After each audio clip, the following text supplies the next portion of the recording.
automobilisme de petites voitures se donne rendez-vous chaque week-end dans l'un des plus vieux clubs de Belgique. Et il ne s'agit pas de courses classiques, ils pratiquent le drift, des dérapages contrôlés. Et vous allez le voir, c'est tout un art. Reportage Cosimo Franze et Laurie Cailloub.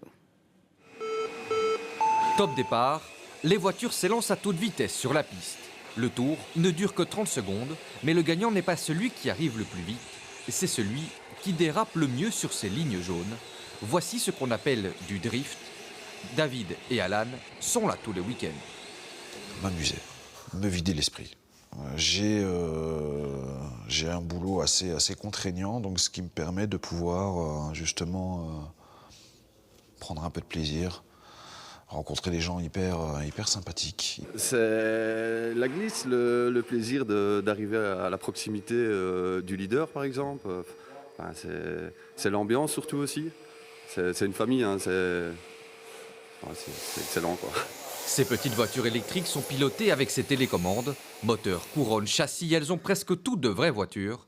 Lors de compétitions, deux voitures s'affrontent en dérapant. Pas question de toucher l'autre.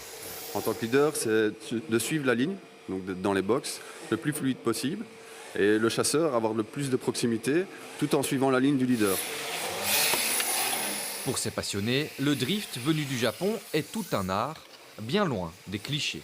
Faire partir la voiture en dérapage, c'est probablement la chose la plus facile à faire. La chose la plus compliquée, c'est de réussir à maintenir le dérapage sans casser, sans perdre le contrôle et en étant aussi précis que possible. Je ne sais pas, vous pouvez le voir, des fois les voitures passent vraiment au millimètre près le long des murs. Donc c'est là où devient vraiment la technicité du sport, c'est de pouvoir vraiment être ultra précis.